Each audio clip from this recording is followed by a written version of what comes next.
Hey guys, this is Mrs. Schoenberg.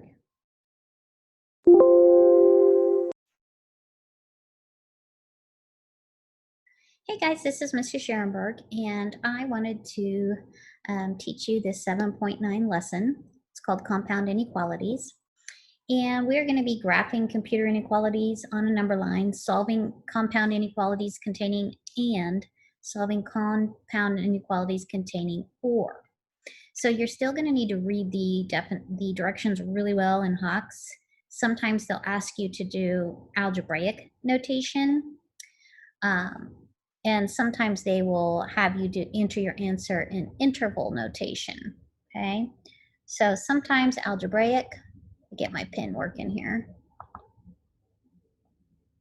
And sometimes interval. Algebraic is something like this: x is less than 3. Interval, if you remember, would be something like this: negative infinity, comma 3. Okay. Also, a little review from last lesson. If you did the math and the variables canceled away and you ended up with something like this, 0 is less than -5, which is not true. That was a no solution. And if you did the math and you lost the variable through subtraction or addition and you ended up with 0 is less than 5, that's always true. And so the solution would be all real numbers. Okay, so in this lesson, we're going to be talking about the union, which is symbolized with the U. And we're also going to be talking about the intersection, which is symbolized with an upside down U. Okay, the word or is used to indicate union, and the word and is used to indicate intersection. So let's talk a little bit more about that. Okay, so we have these two sets of numbers. We have set A, which contains 0, 1, 5, 7, and set B, which contains these numbers. So if we're going to determine A union B, first of all, we have to remember that this symbol means or. Okay, so A union B. Think of it this way. It's in A or it's in B. So A union B, and that should just be that. Okay, A union B is all of the numbers. And I'm just going to put them in numerical order.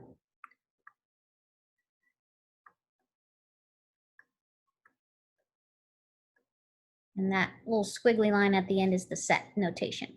Okay, so when you have A union B, the solution is anything it could be in set A, it can be in set B, it can be in both set A and B, so it's A union B. Now, let's talk about A intersection B. Remember, the intersection sign means and. Think of it this way. It's where they intersect. So the value has to be in both sets. So when you do A intersect B, what values are in both sets? Let's see, we have 0, we have 5, and we have 7. Okay, now let's apply some of this to some compound inequalities. So if we're going to graph the set, and don't let this kind of confuse you, really what we're looking at is x is less than or equal to 2, and x is greater than or equal to 0. Again, read the directions in Hawks, because sometimes Hawks has a 4-step approach to this problem. And step 1, like for x is less than or equal to 2, they'll just say state the interval notation for that one. Then the next step, they'll say state the interval notation for this one, then combined, then graph. So there could be 4 steps. But in this case, if we were going to do the interval notation, and for x is less than or equal to 2, interval notation would be, this is an open parenthesis, negative infinity to 2. And the interval notation for this one, x is greater than or equal to 0, 0, positive infinity. And all of them together, like, let's see what this would look like on the number line. So negative infinity to 2. and then 0. Okay, so if and is where they intersect, okay, the word and is where they intersect. So the only place they intersect is 0 to 2, okay? So this would be the step 3 answer, and then you would graph it, and step 4 you would just have this part. All right, so the next one, graph the set x is greater than 5, or x is less than or equal to 4. So interval notation for this one, x is greater than 5. Would be 5, comma, positive infinity. X is less than or equal to 4. Interval notation would be negative infinity, comma, 4. And notice the word or. Okay, when we say or, it's the whole thing. So if it's this solution and this solution, it's anything in both sets. Okay, so if I was going to graph this on the number line, 5 to infinity,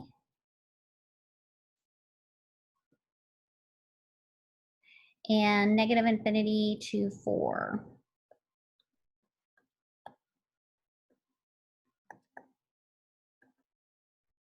And if I wanted to include both of these together, this is what the answer would look like. Negative infinity, comma 4, union, because or is union, 5 to infinity. So this would be the step 1 answer. This in Hawks would probably be the step 2 answer. This in Hawks is the step 3 answer, and actually graphing it is the step 4 answer. That's what I think makes this lesson confusing. Okay, here's another compound inequality. When it's set up like this, you should know that these are automatically and. Generally pretty easy. And to solve these, remember, we work from the inside out. So let me just rewrite this here. So I'm going to add 1. So I have negative 4 is less than or equal to 4x, which is less than 12. Now I'm going to divide through by a 3. And, divide through by a 4. Now I have negative 1 is less than or equal to x, which is less than 3. I like to graph it after that. That might not be the next step, but I have the answer handy. This would be 3. X is less than or equal to 3. X is greater than or equal to negative 1. And this is negative 1. Okay, so the interval notation for that, this is the algebraic notation, right? If they ask for that. But the interval notation would be negative 1, comma 3. Okay. All right, here's another one. Solve the compound equality. And this time there's 2 different equalities, and it's split with the word or. So this could be a 4-stepper where you have to solve the first one and put it in interval notation. Then you solve the second one and put it in interval notation. I go ahead and graph it, even though that's generally the last step, because then you combine them together, okay? So let's see how this one turns out. All right. 2x minus 3 is greater than negative 2. So I'm going to add 3 to both sides. So 2x is greater than 1. I'm going to divide by 2. X is greater than 1/2. Interval notation, x is greater than 1/2 would be 1/2, comma, positive infinity. Or negative 5x plus 7 is greater than or equal to 22. Minus 7, minus 7. Negative 5x is greater than or equal to 15. Divide by negative 5. Beep, beep, beep. Got to switch the sign when you divide by a negative. X is less than or equal to negative 3. Interval notation. X is less than or equal to negative 3. Okay, this could probably be step 1 in Hawks. This might be step 2. Step 3, it wants you to put a union sign between those because it's or, could be either one. And you kind of want to do it in alphabetical or numerical order. So negative infinity to negative 3 in union with 1/2 to infinity. Then step 4 in Hawks is graphing it. So you have here your negative 3, you have here your 1/2, that goes to infinity, and that goes to negative infinity. Okay? All right, here's another one of those. This is an or, okay? So 3x plus 4 is greater than or equal to 1. So minus 4 minus 4, 3x is greater than or equal to negative 3, divide by 3, divide by 3, x is greater than or equal to negative 1. Or 2x minus 7 is less than or equal to negative 3, plus 7, 2x is less than or equal to 4, divide by 2, divide by 2, x is less than or equal to 2. So it's either x is greater than or equal to negative 1, or x is less than or equal to 2. Now, if Hawks makes you do this step 1, the interval notation for x is greater than or equal to negative 1 to positive infinity. Interval notation for x is less than 2, less than or equal to 2, is negative infinity, comma 2. Step 3 in Hawks is combining those two items together. So you start with your negative infinity, comma 2, union with negative 1 to infinity. And actually at this point, I am going to ask you, what did I do wrong? Because there's a boo-boo here. And I don't know if you can see it. You can see it better when you graph it. This is actually not the two together. There's some overlapping here. Let me show you when I graph this. If I graph this and I go negative infinity all the way to 2, it goes this way. And then if I go negative 1 all the way to infinity, now this is an or, so it's everything in the set. So a better answer other than this travels the whole number line. There's overlap. So this one goes all the way this way. This one, there's some overlap, but that's okay. It can be in this set, or both set. The better way to say this solution is negative infinity to positive infinity. That is your step 3 answer because there's overlap here, okay? And let's take a look at this one next. Don't let this scare you, but let's talk about a strategy to solve this. The very first thing I'm going to do is get rid of this 4. So I'm going to multiply the middle term by 4 and both outer sides by 4 to get rid of that fraction. So now I have 0 is less than or equal to 3x minus 5, which is less than 12. Now I will add 5. And I have 5 is less than or equal to 3x, which is less than or equal to 12 minus 15, 12 plus 5 is 17. Okay, now I'm going to divide by 3. And I have 5/3 is less than x, which is less than 17/3. That's the algebraic notation. Some of the questions will ask for algebraic notation. And finally, this one. This is an and. So when we have an and, we have an intersection where the solution is the solution. The solution is the intersection between the first inequality and the second inequality. Okay, so let's do this one.